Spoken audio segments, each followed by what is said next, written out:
Yes. Okay, perfect. Thanks so much to Ashley and Amari for putting this together, and I'm very excited to be here. Like Ashley said, my name's Claudia Stevens. I'm a research associate at Case Western Reserve University who works on quite a few violence-related issues, but the opioid epidemic is one of them. And I'm looking forward to speaking a bit about the prevalence of xylazine and medetomidine in the supply from a data standpoint, and then also hearing from Rose and Maddy. So I figured since I'm going first, I'd give just a quick overview of xylazine and medetomidine as substances, just for anybody who's not aware, just to do a quick background. So, firstly, xylazine is a non-opioid veterinary sedative that's commonly known as tranq or tranq dope when it's mixed with fentanyl. It's an adulterant that's appeared within the supply. It's not federally controlled at this time, but it's controlled in multiple states, including as a Schedule 3 in the state of Ohio, where I'm based. Um, it's predominantly found mixed with fentanyl, can be injected, snorted, inhaled, and its effects, which obviously are those of a sedative, are especially dangerous when they're combined with depressants such as opioids, alcohol, or benzodiazepine. And you can see to the right there the effects, which are similar to what you would expect from a sedative. And some individuals do use xylazine intentionally to extend the effects of fentanyl. However, many others are unknowingly exposed to it through contaminated or adulterate drugs, or were initially exposed to it through adulterated or contaminated drugs. Similarly, medetomidine is also a veterinary sedative that's not approved for human use. That is similar to xylazine, but it can actually be up to 200 times more potent, and it has a much longer duration of effects. So can be found in both powdered and liquid forms, and also is most commonly identified in combination with fentanyl, where it's been known, I know, by some users as rhino tranq, but it also co-occurs very commonly with xylazine. And similarly with the sedative effects, they're very, very dangerous when they're combined with opioids, alcohol, benzodiazepines, and you can see to the right there the effects, which are quite similar. However, there's some that are slightly different, including sort of that dizziness, nausea, hallucinations that can come from the strength of medetomidine. And obviously, the reason that we're talking about this is that these substances are both significant adulterants within the supply that pose new health risks that change how we need to adapt to the epidemic. So, xylazine in particular has been known for the severe skin and soft tissue wounds that it's been held responsible for creating. Um, Kind of the nature of how and when these wounds appear on users is sort of unclear, and there's a lot of research ongoing into this. A lot of it has said it seems to be more common near syringe shooting spots, but sometimes many users who only smoke it or snort it also have similar effects. Outside of that, these wounds are very painful, they're slow to heal, prone to infection, and they can sometimes progress to tissue death that can require amputation, require chronic wound care needs, can have a higher risk of bacterial infections like infective endocarditis, increased vulnerability to HIV, hepatitis C, particularly when you're sharing syringes, of course. And medetomidine actually hasn't been associated with these skin wounds generally, but due to the strength of it and the role that it plays in interacting with the effects of opioid, so we've been seeing that there seems to be a relationship here between individuals who are experiencing an opioid-related overdose and an inability to respond well to naloxone uh, in order to reverse the overdose because of the impacts of medetomidine. It's also known for having quite severe withdrawal impacts. So that's something that has been flagged as a way to sort of figure out when medetomidine is playing a big role. So I'll just do a quick review of kind of the timeline of how this has emerged in the supply. Xylazine in particular is not necessarily a new adulterant. It's been found within the illicit drug market, particularly from Puerto Rico since the early 2000s. However, it kind of didn't become prevalent in the continental US until around 2015. From 2015 to 2020, we started to see a steady increase throughout the country where any U.S. region where xylazine testing was being done, and it increased by about 20 times throughout that period.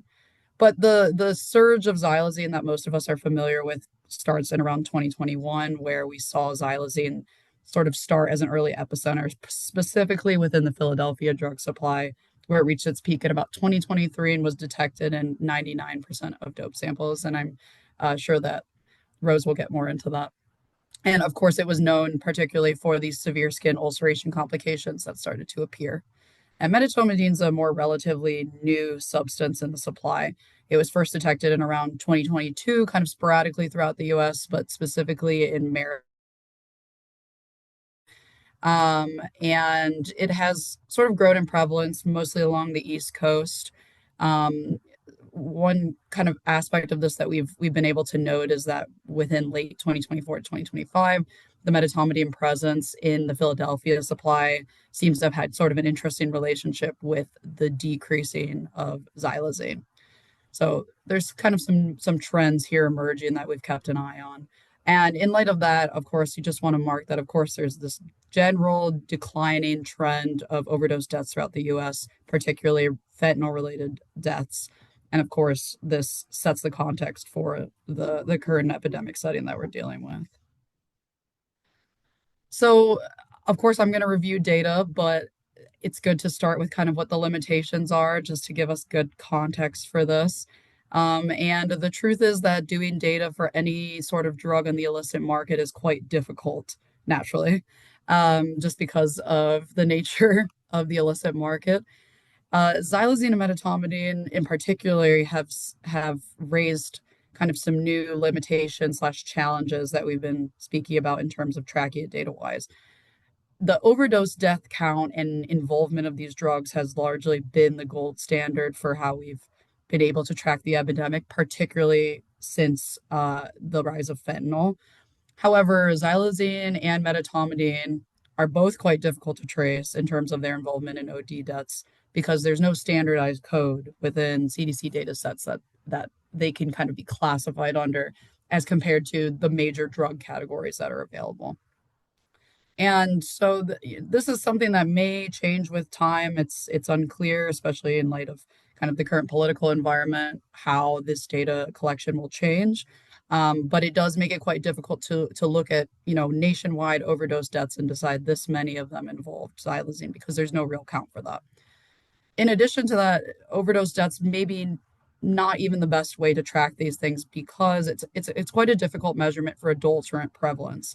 Whereas when you're tracking fentanyl via overdose deaths, because of the lethality of a substance like fentanyl, it makes a lot of sense why OD deaths are a very reliable standard. However, something like xylazine or medetomidine, which usually appear along other substances that are responsible for the overdose death, and they were just occurring alongside them, obviously that data would still be helpful, but it's not necessarily as reliable in terms of understanding how prevalent it is within the supply.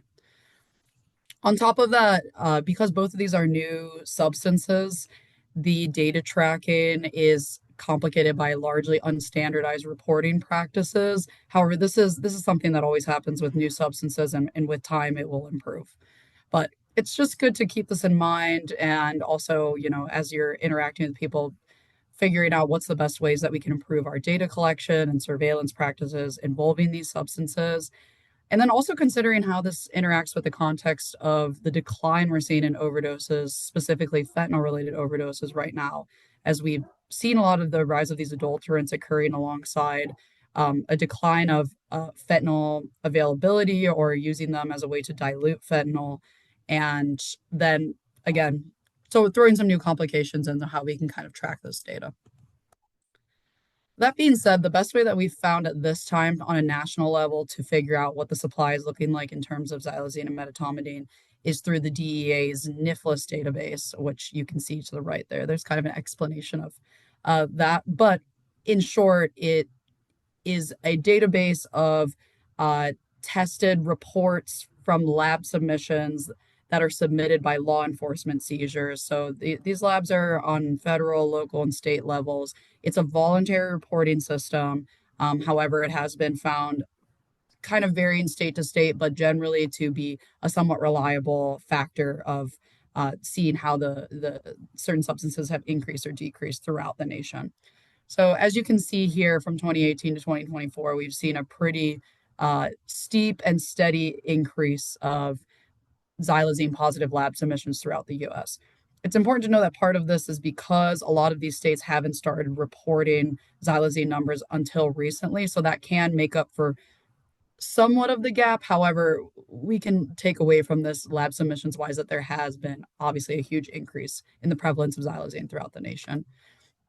And the NIFLS data also helps us to break out kind of a geographic understanding of where it's the most prevalent. So as you can see here, we have the 2021 and 2024 numbers. There's obviously been a massive increase, but there's also been an increasing movement from east to west in prevalence. However, the eastern states, particularly that kind of Ohio, Pennsylvania, New Jersey, Maryland, Virginia, remains the epicenter that tends to report the significantly highest amounts of xylazine in their lab submissions. And medetomidine has also been reported through the NIFLS database.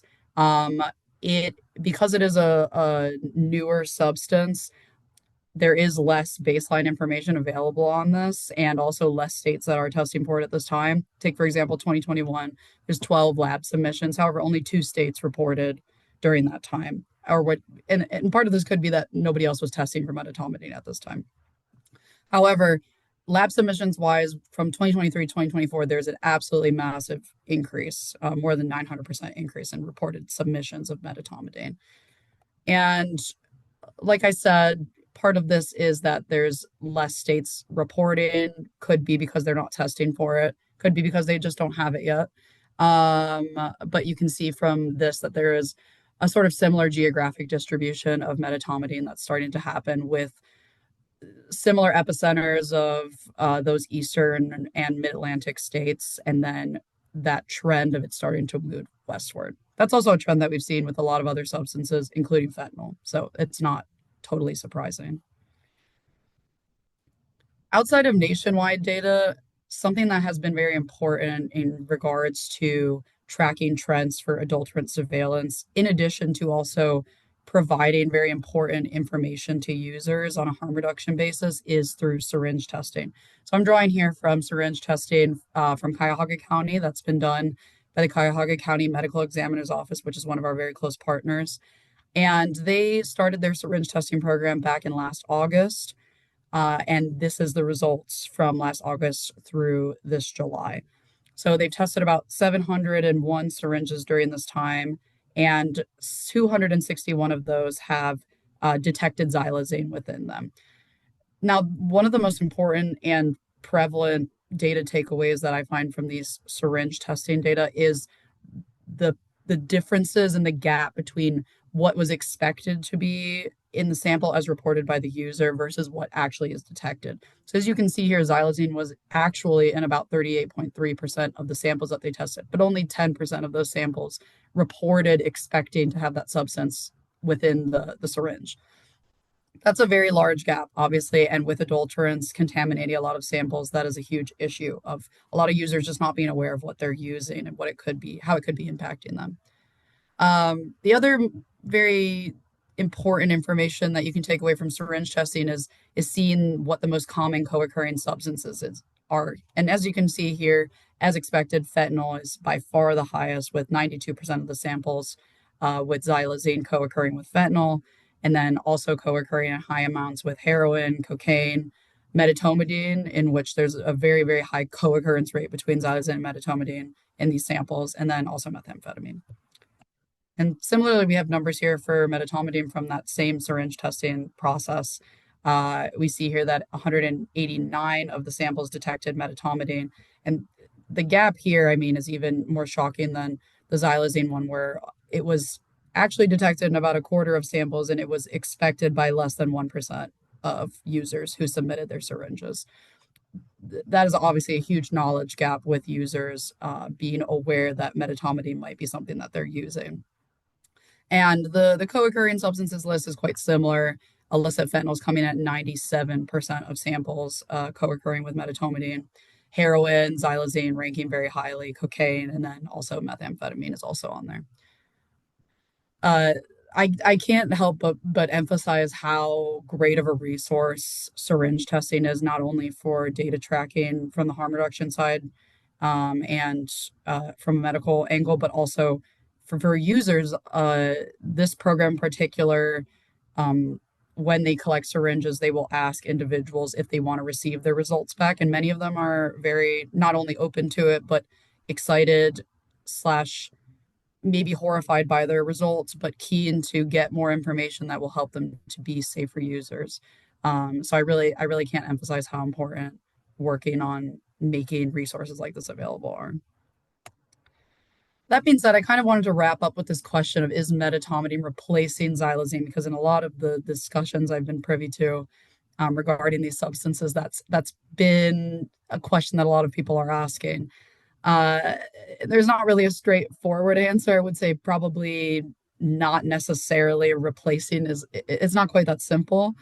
As you can see here, we have a comparative chart from the NIFLS data nationally, and xylazine obviously has a significantly larger presence within the US. Medetomidine submissions, however, are increasing at an extremely high rate.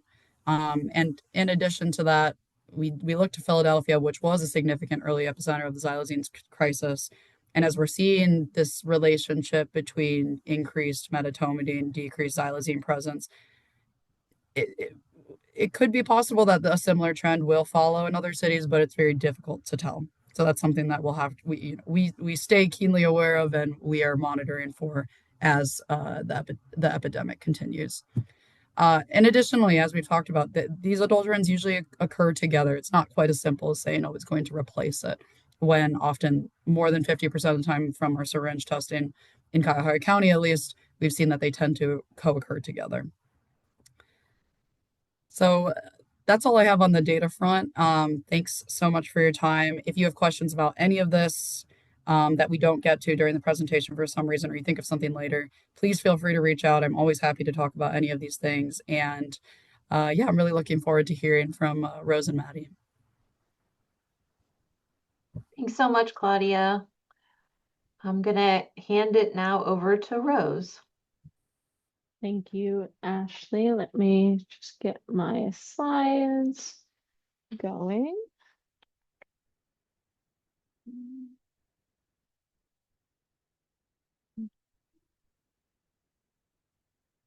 Okay, you see that? Yes.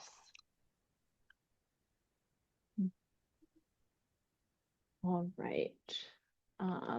Thank you so much, Claudia. I think that was really fantastic. And I think it really sets up why it's so important to talk about adapting overdose response as we see how the supply has shifted. So I wanted to say thank you all for having me here today, and a big thank you to Ashley and Amari for seeing the need and organizing this. As Ashley said before, my name is Rose Laurano. I'm the Harm Reduction Manager for the Division of Substance Use Prevention and Harm Reduction at the Philadelphia Department of Public Health, and I am just going to jump right into it. Today, I'm going to talk about shifts in overdose response as we adapt to sedatives in our drug supply.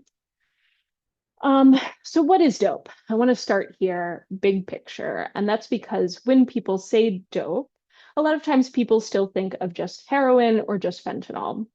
But the truth is that dope is made up of many substances, and those include active and inactive ingredients. So dope in Ohio might look a little different than what you see here. The sedatives or adulterants you commonly find might be a little bit different. But in general, we have found that a lot of the dope in this country tends to contain these three components. So we generally see a synthetic opioid. In Philly, that's usually fentanyl. Alongside a sedative. Again, in Philly, that's historically xylazine, but it's now largely medetomidine.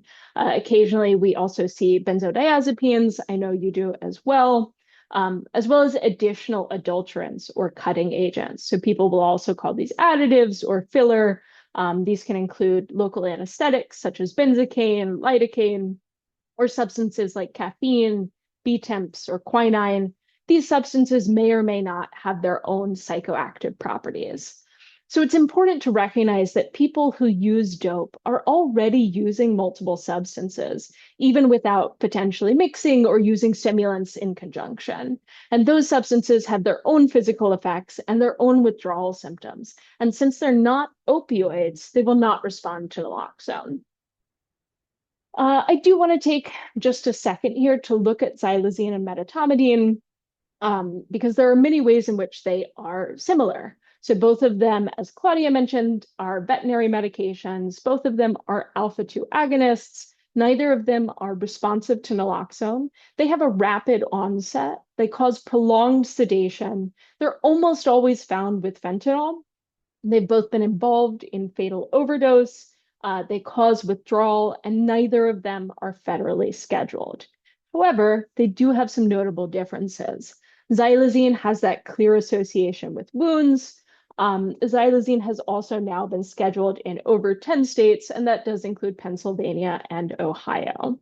Medetomidine is 100 to 200 times as potent as xylazine.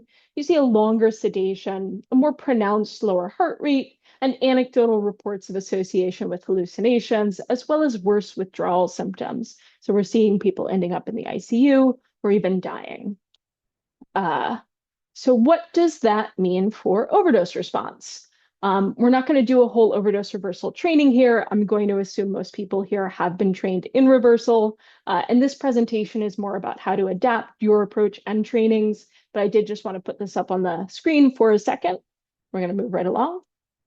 Here we have our traditional synthetic opioid overdose, where the focus has historically been on response. So we've previously trained people to check for responsiveness first, and then check for breathing, administer naloxone, et cetera, et cetera. Now what we have is synthetic opioid overdoses with sedatives, and the focus needs to shift to breathing. So the first step is going to check for breathing, then check for responsiveness, then administer naloxone, then call 911, et cetera, et cetera.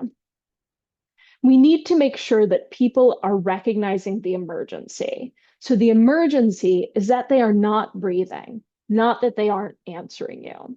We need to keep in mind that people may be unable to answer because of that heavy sedation, but if they are breathing, they do not need naloxone. So we're changing the approach to focus on respiration instead of responsiveness. Guidelines for responding to sedative-involved overdoses. Here is a lovely little rhyme by yours truly. Don't just ask if they're okay, check to see if they're blue or gray. What you're doing is checking someone's lips and tips, that's someone's lips and someone's fingertips, for blue or gray coloration. The fancy word for it is cyanosis. That blue or gray color indicates that someone is not getting enough oxygen. So we're looking for color changes and respiration, and we're confirming that at least one breath is taken every 5 seconds. So since the focus is now on respiration, what do you look for? I got a call the other day from someone who said they'd been trained in naloxone administration, but what they were seeing was so many people slumped over in a way where that person couldn't see their face or their hands. So they couldn't tell if that person's lips or fingertips were blue. So they wanted to know, how can I tell if they're breathing? And that is a fantastic question. And so here are a few different methods. One, you can look. So you can watch for breathing. If someone's laid out flat, you're going to look for chest movement. If someone's sitting, watch their shoulders for that rise and fall movement. 75% of the time, people's back and shoulders are actually going to be where it's easiest to see respiration. And again, you're counting to make sure it's at least one breath every 5 seconds. You can also listen. Can you hear them breathing? Does it sound strained or choked or gurgling? If what I'm hearing makes me concerned, I'm going to shift to physically checking on someone. You can also check. Say someone is really bundled up. I'm having trouble telling. What I could do is I could hold up a piece of glass, like a phone screen, or a metal object, like a key, or a piece of plastic, say a rescue breathing mask, or any other item that collects condensation in front of their mouth. You're going to choose whichever method makes the most sense for the situation that you're in. I rarely physically check for actual breath or condensation, but I will stop and look for movement all the time.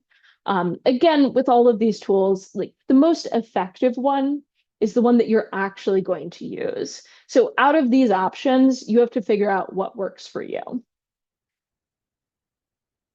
Gaps in current standard overdose response trainings. So the priority needs to shift from eliciting a response to assessing and supporting breathing and oxygenation. Assessing for responsiveness with painful stimuli can cause unnecessary harm. Do you want to give a content warning that I'm going to show a photo that may be difficult for some people to see? This photo is of a woman who is showing a severe abrasion that she received from someone who was performing an overly aggressive sternum rub while she was over-sedated. So responsiveness is no longer the goal of overdose response. And I do want to note, there is such a thing as too much naloxone. And we'll get back to that. Myth busting. Myth: naloxone doesn't work on sedative-involved overdoses. Truth: naloxone is working. It's working to restore breathing from the opioid overdose, and that person may still be sedated on xylazine or another sedative. Naloxone will not resolve sedation, but it will help people breathe during overdose situations. Too much naloxone can be harmful. A 2023 study comparing 4 milligrams to 8 milligrams of an initial intranasal dose found that people who received the higher dose were 2.5 times as likely to experience withdrawal symptoms with no difference in survival. The ideal dose of naloxone is one that restores breathing without inducing withdrawal. So naloxone is totally safe for people who are not physically dependent on opioids, but over-administration can cause precipitated withdrawal among people who use opioids. The more naloxone administered, the worse the withdrawal. There is a dose-response effect here. Studies have shown that people who experience severe precipitated withdrawal are more at risk for fatal overdose in the future. People may try to immediately use more to relieve their symptoms, causing them to overdose again when the naloxone wears off. People may try to use in secluded places or away from other people out of a concern that they will receive too much naloxone. I want to stress, don't be afraid to give someone naloxone if they are not breathing, but try and use as few doses as possible. I want to talk about expanding your toolbox. So we're going to explore two different scenarios. The first one is my toolbox is basic. I can't change too much. We've all been there. You have budget limitations, you have training limitations, capacity limitations. You are doing the best you can with what you have. The second option is that we are looking to expand. You have that available funding, you have training capacity, you have invested stakeholders, and you are looking to get into it. Okay, so you have a basic toolbox and you're limited in changing it. Your standard kit is a face shield / CPR mask, naloxone, and gloves. And I do want to emphasize just how important having that CPR mask in your standard kit is. Not only is it helpful for successful overdose response, but it serves as that visual reminder that someone should be doing rescue breathing during overdose response. So what can you add? You can add an emphasis on breathing support and assessment. Like we just talked about, that's look, listen, and check. This one's tough, but just patience. Deliberately giving the naloxone time to work while you provide that rescue breathing. You can also add methods to reduce the harms of sedation. So this is some of the methods that we've come up with. If someone is laying down on the ground, you can utilize the recovery position. If someone is sitting and their head is slumped forward, you can reposition their head to decompress that windpipe. So if you have a towel or other soft item, you can put that on their shoulder and you're going to tilt their head back and to the side. So it's resting on it. And again, you're just causing that windpipe to be clear. so they're not crunching it. You can check that limbs aren't pinned under someone's body in such a way that it's restricting blood flow. You can massage limbs during prolonged sedation. Again, that's just to improve blood flow and to try and prevent nerve damage. You can move them to a safe place, away from or out of the street, away from train tracks, not in the middle of the sidewalk. In summer, try to move them out of direct sunlight or cover exposed skin to prevent bad sunburn. If possible, ask someone nearby to keep an eye on them. Maybe that's a friend or a relative or a member of a local CBO or even a business owner nearby. I know it's not always possible, but it can be really helpful if there is someone who is willing to just periodically check on them and make sure they're still doing okay. Okay, so scenario 2, you are looking to adapt your kit. Again, that standard kit is going to be that face shield, naloxone, and gloves. Additional tools can include pulse oxes, ambu bags, oral and nasal airways, recreational oxygen cans, and oxygen tanks. You can get all of these from most large medical supply companies or, frankly, Amazon. I will note that the airway devices and the supplemental oxygen require extensive and specialized training. We recommend talking with a clinician about the best way to access those. Pulse oxes. I think we're all a little bit more familiar with these since we had a global respiratory pandemic, but these nifty little tools will show someone's heart rate and oxygen level.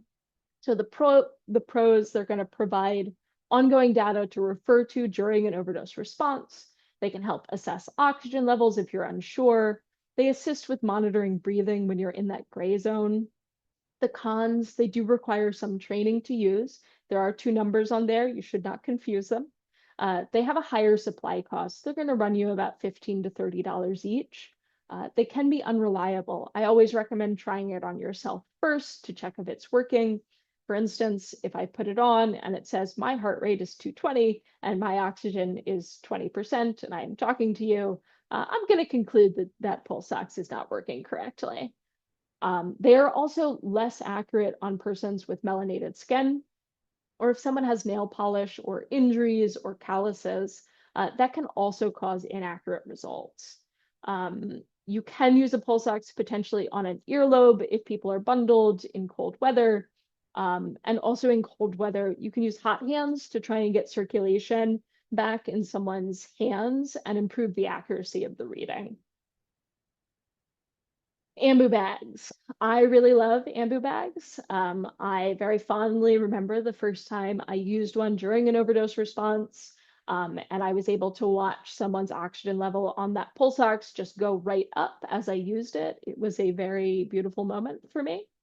The pros of an ambu bag, it does provide that better respiration than mouth to mouth. People are going to get more air. It is a great alternative, frankly, for those who are not willing to do rescue breathing. Cons, you do need to be trained. That is not extensive training, but it is important training. And that's going to be training on how to correctly create that seal between the mask and the face and how frequently to squeeze the bag. Additionally, this is a tool that tends to work better with 2 people, one person ensuring that seal and one person squeezing. You can use it with 1 person, but it's easier with 2. These are single use and they are expensive. So it's about $15 to $30 per bag.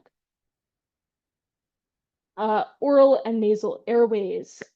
These are pretty cool. They can, in terms of pros, they can keep the airway free of obstruction. They facilitate ventilation, so it works well with masks and bags. They're quick to insert and they're cost effective. It's $1 to $10 each. However, cons, they can trigger a gag reflex. Training and expertise is really required. And that's because incorrect placement can cause trauma or obstruct an airway. So you can create the emergency that you are trying to respond to if you don't know how to use this. Additionally, this tool is not suitable for all people. So they're really great if you know how to use them. If you don't, do not. Recreational oxygen cans, pros, they have many uses beyond opioid overdose response. They can be used to assist with pumping veins, heat exhaustion, with wildfire, smoke, or poor air quality. They can also assist with overamping. They're more accessible and affordable than oxygen tanks. They're less bulky than oxygen tanks. It's a good complement to rescue breathing and airway management.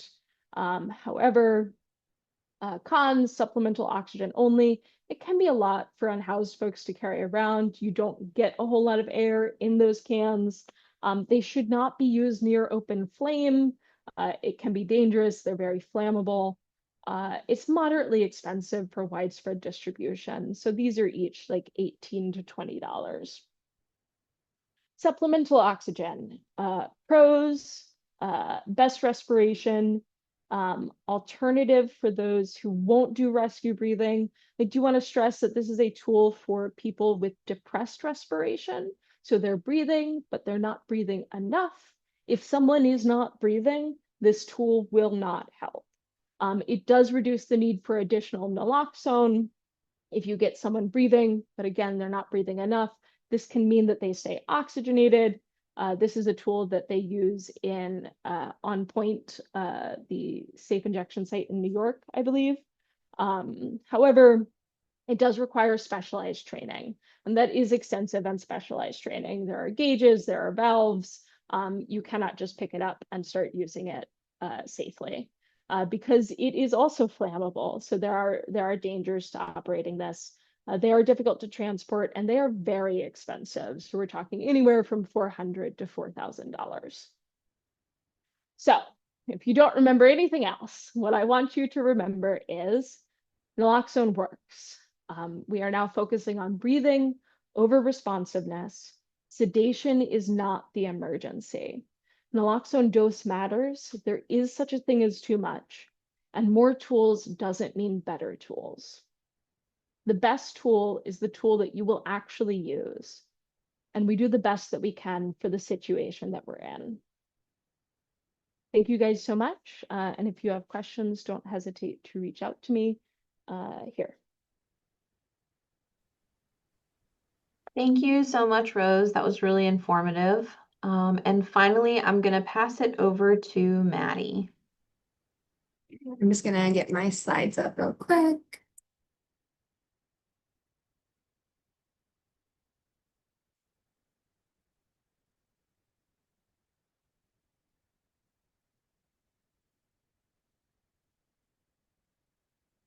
All right, can everybody see my screen? Yes. Awesome. Well, thank you so much to Claudia and Rose for speaking beforehand. That was really informative, and I learned a lot from both of you. And thank you everyone for joining this meeting today and listening to me speak. I was asked to talk about wound management and practical field strategies for xylazine wounds. To begin, maybe. To begin, I'll just breeze over a little bio about myself. My experience includes lived and professional experience. When I was 15, I lost my boyfriend to fentanyl overdose. From then on, I started my own pathway of use. I ended up getting arrested. I did a year of court-ordered treatment. I really went through it all. I went to college, ended up getting my STNA. I worked through the height of the COVID pandemic. After I left the hospital during the COVID pandemic, I ended up in a public health role where I discovered harm reduction and things really clicked. I moved to Columbus in 2023. I started at CompDrug in 2024. I've worked at a couple of different hospitals throughout Ohio, and I do street medicing on the side in a volunteer capacity with a couple of different mutual aid groups across Columbus. The first question I want to bring up is, does medetomidine cause wounds? That's something that a lot of people have been asking, and it's something that we honestly don't know the full answer to yet. So right now, according to human medicine, there is a similar drug to medetomidine called dexmedetomidine. This is also known as Precedex. It's a light sedative. And when we look at that drug in human medicine, we can expect it to have a reduced blood flow to the skin, which means that medetomidine could worsen wound healing because it tightens the blood vessels really tight and it limits the blood flow. When the blood flow is impaired, wounds don't get the oxygen and nutrients that they need. So we call that poor wound bed healing. Right now, there's no proof that there's a direct correlation between medetomidine or the human drug dexmedetomidine causing skin sores directly. But the main takeaway for right now is that both of these drugs, the human drug medetomidine and Precedex dexmedetomidine, are known to reduce blood flow, which can slow wound healing, but they don't directly cause any sores. Some data that I looked to the city of Philadelphia for is that from May 2024 to November 2024, the percentage of drug samples in Philadelphia that contained medetomidine increased from 29% to 87%. At the same time, the number of samples with xylazine decreased from 97% to 42%. This can suggest that medetomidine is quickly replacing xylazine in the drug supply. This is a graph that shows the instances of emergency department visits that were due to substance use related skin and soft tissue injuries. And this was again in the city of Philadelphia. This graph is broken down into quarters and it started in the year 2020. So if we look down here, we can see that there's a steady increase. And then in May of 2024, right about here, when medetomidine came into the drug supply, we saw a drastic decrease starting in the beginning of 2024. The city of Philadelphia produced this and put it out recently, I think in April. I'm gonna switch gears and go back to xylazine wounds and kind of just conclude that right now we really aren't seeing a ton of wounds that come from medetomidine as evidenced by the medetomidine coming into the drug supply and us seeing the amount of wounds go down. Not to say that that won't change in the future, but what we did see is that xylazine was causing a lot of wounds. These wounds, they were described as partial to full thickness skin lesions. They cause necrosis of the skin. They go down all the way to the muscle, the tendon, even the bone. These wounds start very quickly and they progress rapidly. They usually start as a little blister or a pimple looking bump, and then they progress into an open lesion. They very quickly can turn necrotic, and necrotic just means dead tissue. Sometimes you might hear clinicians refer to this as eschar or slough.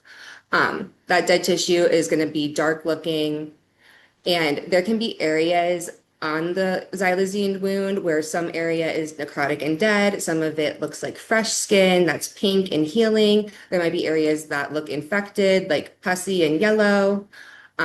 That is very normal, and we see very varying stages of healing among xylazine wounds. And just a couple little additives to what xylazine wounds include is that they're always associated with xylazine use. They typically appear on limbs, so the extremities like hands, feet, arms, legs. And they aren't always associated with the injection site. So what that means is that the person doesn't have to be injecting their substance or their xylazine. They can get a wound even if they're smoking or taking their substance orally. This goes into the different presentations of the xylazine wounds on different skin tones. This first one is a lighter colored skin tone, and on here we're seeing the beginning stages of a xylazine wound that look more like blisters. So you can see that it's kind of purplish and red, and then it looks like a blister. It kind of looks like it's filled with fluid. That's generally what the first stage looks like. The next arm is a little bit darker skin toned, and we see that they are having different stages of progression. So this person has a wound that is very necrotic down towards the wrist and then up on the forearm. We see it have a little bit like varying stages. It looks like it's maybe closer to healing. And then the bottom arm is a darker skin tone. And we see that this has some of that really necrotic tissue and some of the eschar and slough, and you can see that the wound bed is completely open. These next photos are photos that we obtained ourselves. The first couple of slides were taken by my former coworker, Drew, and the slides after that were taken by myself. And I just wanted to give everybody a moment to look away or turn the screen if you don't want to look at any wound care photos today. And then I also wanted to add to that we think and got full consent from the people who did have these wounds, and they were more than happy to share and help educate folks on how to care for these wounds going forward. So these first ones here, it's these two before and after. You can see that it's very dark. It looks brittle and dry. That is necrotic tissue. And then after utilizing the wound care advice that we gave him, 12 weeks later, this is what his wound ended up looking like. And then moving along, this is a different individual. This person's finger, very, very open. You can see that there's the different stages of healing. It looks a little brittle on the sides. It's more wet in the middle. And then 12 weeks after utilizing the wound care guidance. This next page shows a more extensive wound on somebody's ankle. And after utilizing the wound care guidance for about a month, this is where we ended up. And then this one is on a person's leg just above the knee. Again, you can see how it's dry around here, necrotic tissue in the middle. And then this is about a month later utilizing the wound care guidance. And again, I just want to say thank you to the residents of Here Park for allowing us to take these photos and share them with you all. These next photos are more recent and they're from this year. This is a gal's finger or thumb, I'm sorry. And she came to me when it looked like this and said, "Hey, do you know what's going on with my thumb?" We can see there's a blister. It was very painful to her, red around the edges.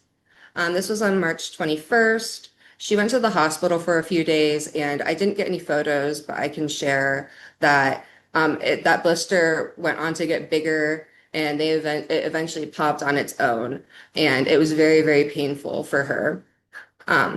When she got out of the hospital, we started doing the wound care guidance while she was outside. This individual is unhoused. This next photo, 5 days later, this is in the morning. What we did for her was we wanted to debride some of this extra skin that was left over from the blister. So we did some wound care soaks, which was just hot water and gentle soap. We soaked her hand for about 15 minutes and then put a clean and dry dressing on it. And we did that twice a day. This was the same day in the afternoon. This was the next day. And I included this on the slide because with my role, I can't do wound care every day. It's not something that's within my scope, but what I can do is I can educate folks. And what I think is a great example of harm reduction is I educated this individual on how to do the wound care. I provided her the supplies on how to do it. And she actually did all of those things and then sent me a little collage of her wound care this day on April 2nd. So here it says, oops, sorry. Here it says before soak, after soak, and then it got cut off, but it says all finished. I'm green and brown today, which is the color of the coat band she used to wrap it. A couple of days later, actually about a week later, I went and saw her again, and this is where we were. That's what her hand looked like after just utilizing simple wound care guidance. Again, this individual is unhoused, so something she's able to do while living outside. So what is this wound care guidance that I speak of? The most important things that we want to emphasize is keeping the wound clean, moist, and covered. We want to clean the wound as best as possible. Warm, soapy water is best. You want to use a gentle soap. So I put down here in the corner, we have Vanity Cream. There's Dove Sensitive, like bar soap.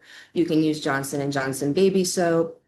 There's wound washes that you can buy at the pharmacy that are really easy to use. And I want to emphasize that we ask people not to use alcohol or hydrogen peroxide.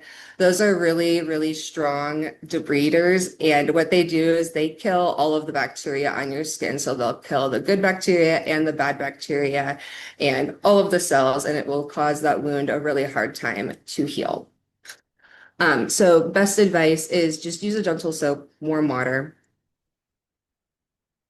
Next thing you want to do is keep it moist. So as we saw in some of those previous photos, the wounds look dry and brittle. So we want to get those wet and get them moisturized. What you can do with that is you want to apply a border around the wound bed. So if you have one on your thumb here, you just want to kind of go around that area.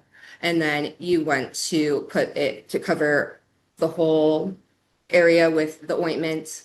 And then you would like to put in non-adherent dressing over top. So if you're dealing with things like ointment, like I have down here, like A&D ointment, Aquaphor, Vaseline, what you'll do is you'll put a little border around, put about a layer over top of it, and then you'll want to cover that, which I'll get into in the next slide. These things in the right side here, Zero Form and Adaptic, these are more expensive, so they're not as readily available to everybody, but they are super helpful for xylazine wounds. What they are is they're non-adherent, occlusive dressings. They're oily, and what they do is their job is to keep things moist. So luckily, I got a donation of these one time, and they worked beautifully. But like I said, they can be very expensive and not always accessible to people. Once you've moistened your wound bed, you're going to want to cover it up. I put in the corner down here on the left, there's a difference between what you choose to cover your wound up with. So on the top here, this is called a woven gauze. And I tried to up the contrast so you could see this a little better, but it's literally woven, it's weaved. If something like that sits on an open wound bed and the wound begins to heal around it, and then you go to change that dressing, you're going to rip off all of the progress that you've made and all of the wound that has started to heal. So what we advise is to use something that's called a non-adherent pad or dressing, and that's down here. It's hard to see on the slides, but something to note when you're looking at these in person is that Telfa or non-adherent pads, they look shiny and they feel slippery. So we've cleaned our wound, we've put some sort of moisturizer on it, Vaseline, petroleum jelly, A&D. We're going to cover it up with some sort of non-adherent pad.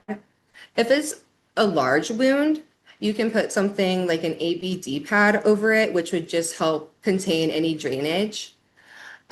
Once you do that, you want to keep it in place. What you can do with that is use a rolled gauze and tape it secure, or you can use a self-adhesive wrap like Coban, and that's really easy, and you don't have to worry about finding tape or keeping tape on the person.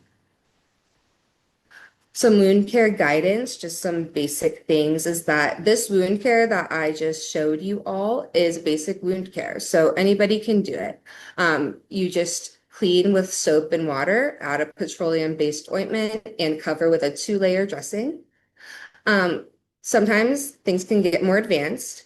If you see an exposed bone or a tendon, or if the person is having trouble moving their hand, leg, foot, joints, anything near the wound, they should definitely go to the hospital.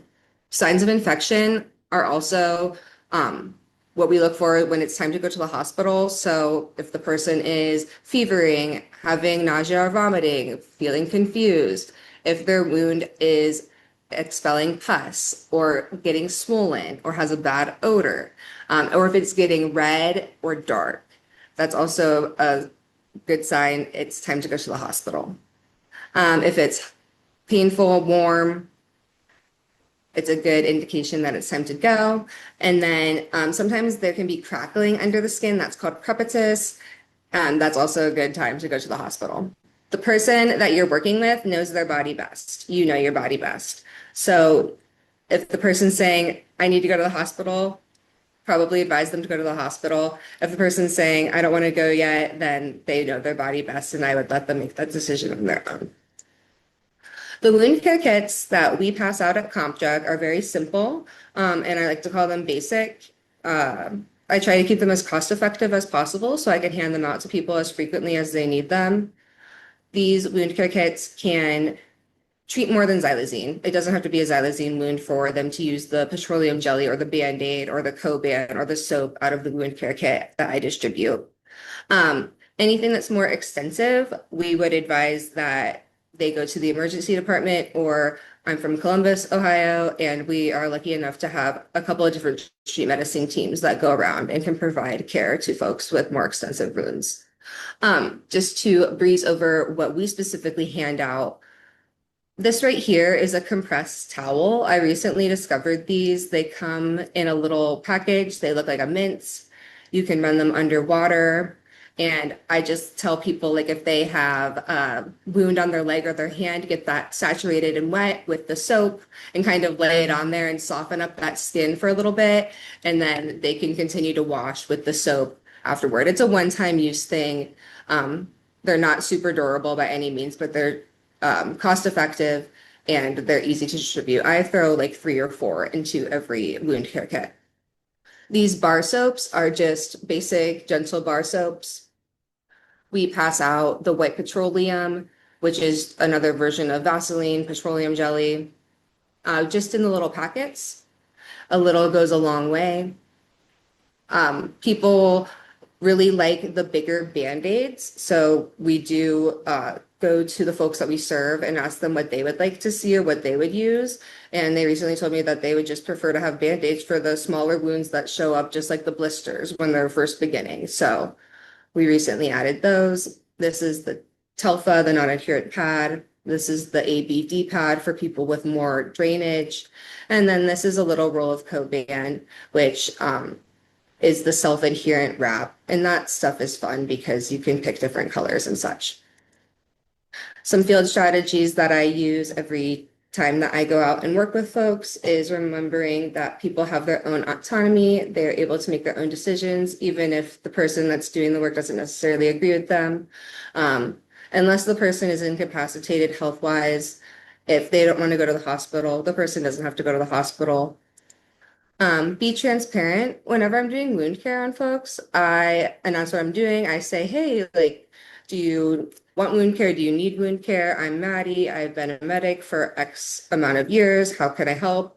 And then if they do give me consent to help them as I'm doing the wound care, I'm letting them know every step of what's happening. Like, hey, we're just going to clean this off with some soap and water. It should feel warm. If it starts feeling uncomfortable, please let me know. Just really walking the person through what's going on and what's happening. Again, clear communication, use easy to understand language, speak clearly.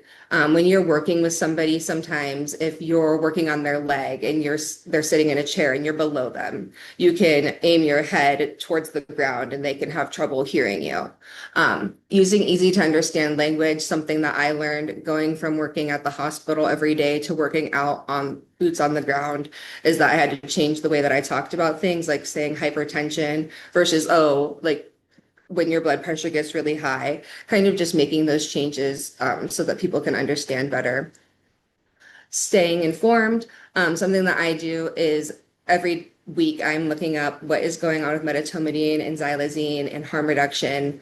And I use what is evidence-based. So I go back and I look at studies and what has worked in the past.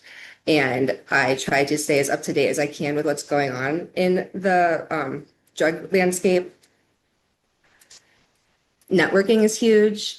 Look for the people in your community that are doing the same thing as you. Look for people in the community that are serving the same population as you and talk to them and connect with them and share information.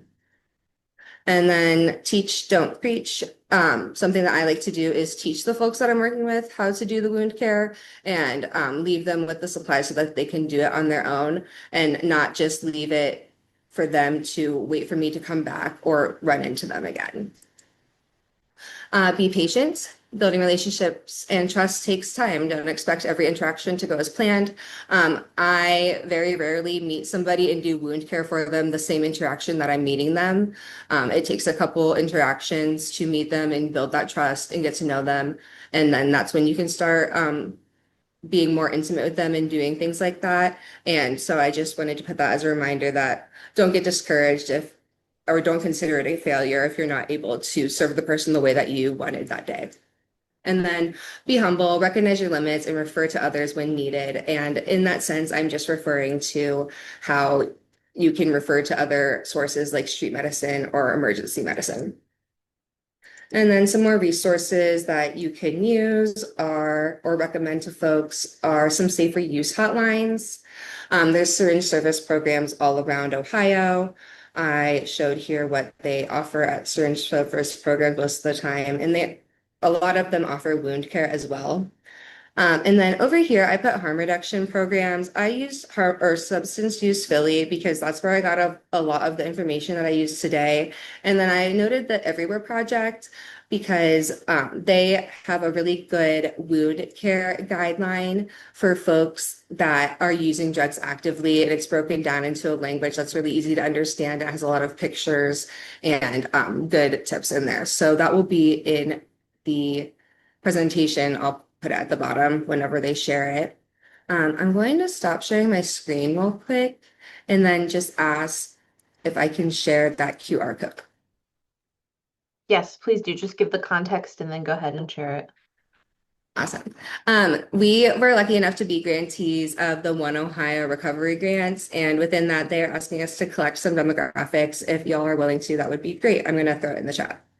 And thank you guys so much for having me. I really appreciate it. Well, thank you to all three of our presenters. This was an incredible amount of information. It was very informative. And I am really grateful and appreciate that you came to share your time and your expertise with us today. And I'm very grateful for the work that you do. I am going to go ahead and open up the floor for questions.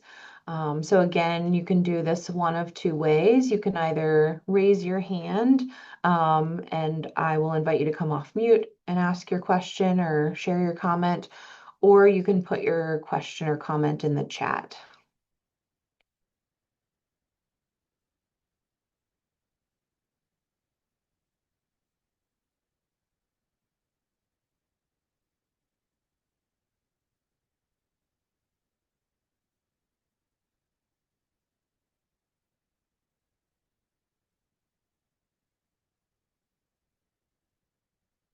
All right, well, I see there's something starting in the chat maybe. Will the wounds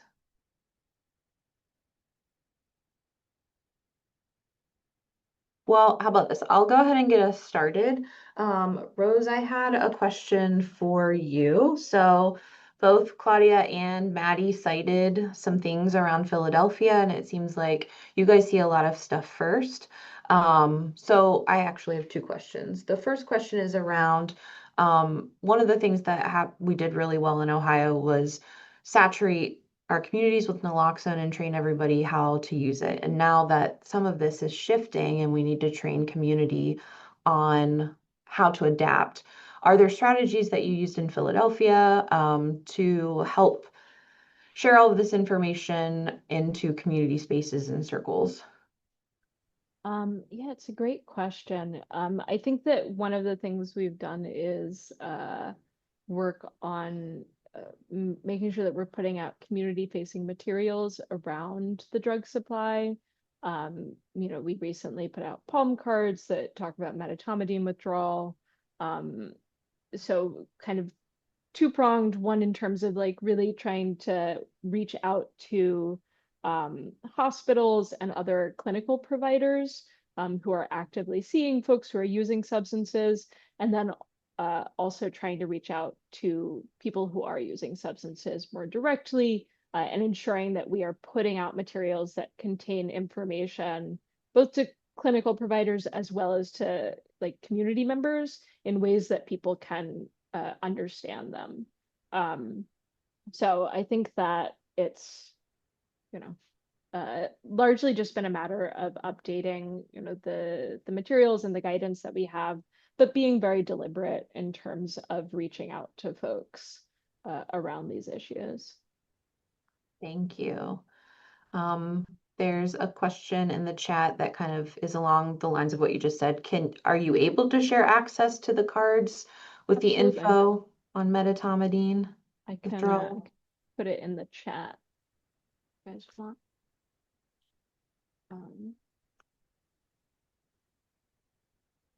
And then are providers in Philadelphia regularly testing for xylazine and medetomidine?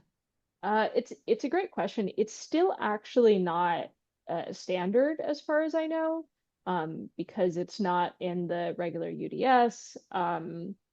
So people need specialized testing, even in hospitals. It's not standard testing. So if folks suspect the presence, then they can test for it. But by and large, a vast majority of our drug checking comes from like drug litter or drug samples that are submitted. So it's from drugs, not from people presenting. We do have drug checking that we will be releasing some info on that is UDS, where we've taken those UDS and then sent them for kind of a comprehensive toxicology testing. So that looks for everything that's present, not just medetomidine or xylazine. And that's been really interesting in terms of showing us kind of a more complete picture of like what are people using, right? So you're not just looking at the substance, you're not just looking at the syringe, but you're actually looking at like what's being metabolized in someone's system. But yeah, again, kind of speaking to Claudia's point, like there just isn't standardized testing for things like medetomidine. I think there isn't an ICD-10 code for medetomidine withdrawal, which means that it's really hard to track these things. We're advocating for an ICD-10 code. We're advocating for these standardized protocols, but it just takes time to make these changes. And then the drug supply changes so rapidly. So I think, in many ways, we've done really incredible work when we look at kind of how long it took us to respond to xylazine. I think that when we look at the different ways that as a field we've effectively started responding to medetomidine, I think it's really impressive. And I think there's a lot there to celebrate. And I think also obviously that there's a very long way for us to go. Absolutely. Thank you. Are you seeing things in Philadelphia that are newer trends that we should be aware of, that we should be thinking about? Um, I mean, I think that largely what folks said, we're seeing a lot of medetomidine. We're seeing significantly less xylazine. I don't know how quickly that's something that is going to spread. I will put those cards about medetomidine withdrawal into the chat. Medetomidine withdrawal is something that we are really concerned about. It causes very severe symptoms, and those symptoms can be life-threatening. And so I think it's really important that we educate folks because historically the narrative around opioid withdrawal is that it really sucks, but it won't kill you. And that's just not the case anymore because people aren't just withdrawing from opioids, right? There's so many other substances in the dope. Um, so I think it's really important to try and get that message out to folks, so that they can recognize medetomidine withdrawal, so providers can recognize medetomidine withdrawal, just as we continue to see the supply shift. So I think that's something that's really on the forefront of our minds right now. But no other like super notable trends. I think that we're seeing a lot of polysubstance, particularly in terms of stimulants. So we're seeing a lot of stimulants in the supply. That's not really a surprise. I think, as we see sedatives become increasing both like in prevalence as well as in quantity in drugs, then I think we're seeing folks try and balance that out with stimulants like cocaine and meth. But you know, that's I think that's about all that comes to mind. Thank you. Another question from the chat. Are there any common themes among individuals who get the wounds, or is it totally random?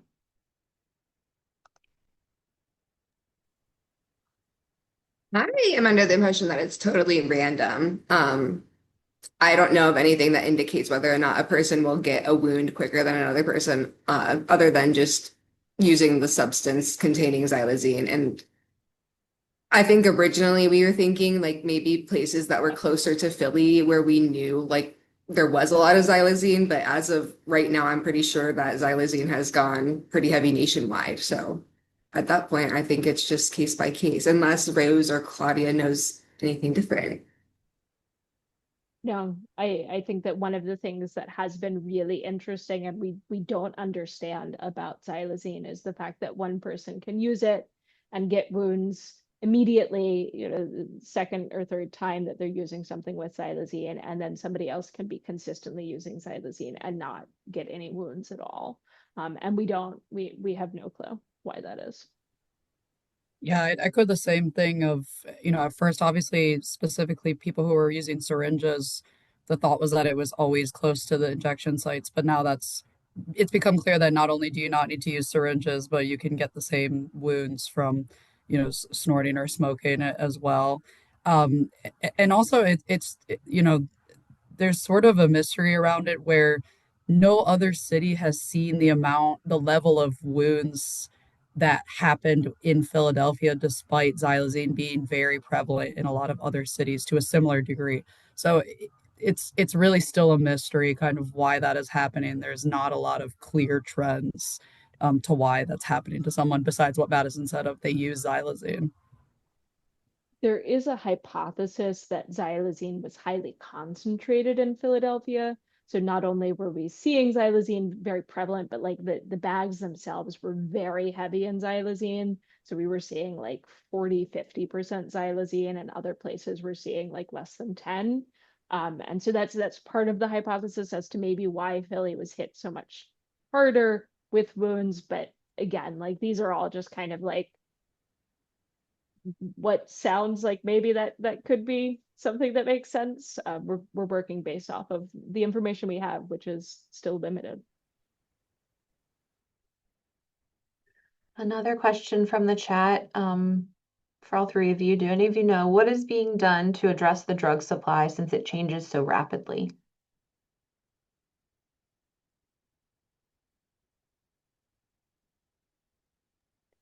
I mean, I'm not sure that there's one easy answer to that question, but I will say, I mean, the reason why we've put so much emphasis on having the most reliably reported data and um, encouraging people to have reliable data reporting practices and to test for things like xylazine and medetomidine and to stay alert to new substances that they might need to start testing for is because we're obviously not always trying to play defensive, but at the end of the day, there's really no way to ever to predict the way that the drug supply is going to go until it starts going that way. So I guess that's what I'll say on the point of that's why the data aspect is so important here. Thanks, Claudia.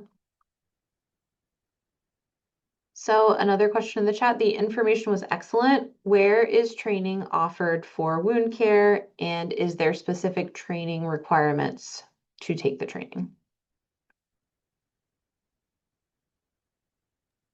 That is a really good question. I don't offer one via myself, but the one that I just saw today was through Substance Use Philly, where I got a lot of the information I shared today.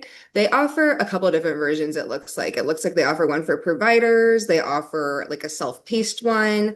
I can throw the link in the chat, and then I'll also throw the link in the chat to the Everywhere Project.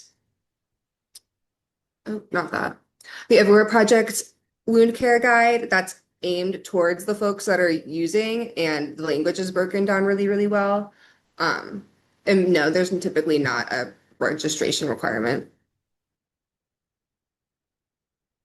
Thank you, Maddie. And just so everyone knows, Amari is working on pulling things from the chat, so we'll also include all of this information in the after session documents if you don't catch it in the chat. Amari has a question. So I have a contact in Charleston who recently mentioned first responders concerned about pulmonary edema developing from naloxone administration. I was wondering if this is a concern that has been echoed in your communities, and if so, how do you address it? So I can't speak specifically to pulmonary edema. I think that one of the things that we're seeing is being one of the reasons we're so concerned about naloxone over administration is because we're seeing folks who are in withdrawal from other substances, and potentially those opioids are masking the kind of the withdrawal that they're going through. And so when you take away kind of that protective layer of opioids, we see not just that, precipitated withdrawal from opioids, but also the symptoms of the other withdrawal that they might be experiencing. Again, a lot of this is conjecture based on what we're seeing. But I don't have peer-reviewed research to specifically back that up. But I think that when I think about concerns around naloxone administration, I think about the fact that when people are being put into that severe precipitated withdrawal, we're seeing symptoms that we hadn't seen before, and we're thinking that that has to do with the withdrawal from other substances. Thank you.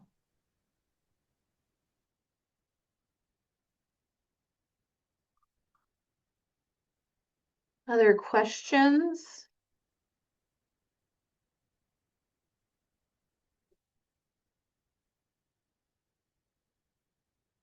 So, Claudia, I have a question.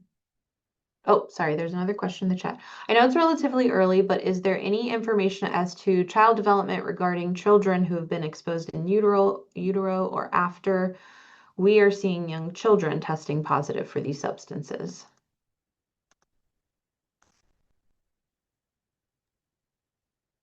No. Thank you.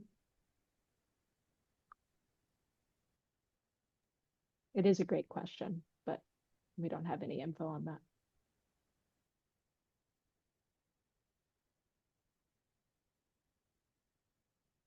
Claudia, there were a couple of slides in your presentation that focused on the geographical trends. Do you have any context or understanding about how why those trends look the way they do? That is a great question and a subject of a lot of the research work that we work on, even working historically. Um, some of our working hypotheses, says ideas that actually one of my colleagues and I are exploring currently in some of our research is regarding the structures of the pre-existing um, illicit drug supply networks, because there were several different branches which were relevant, and some of that has impacted the similar patterns that we see of how drugs tend to infiltrate the U.S. But at the end of the day, it is, it's hypothesis. There's no real one answer, and the full answer is probably a very, very complicated and complex version of why it's gone that way. But that east to west movement is a trend that we have seen over and over again with the proliferation of heroin, of fentanyl, with xylazine, and likely we'll continue to see that with medetomidine. Thank you.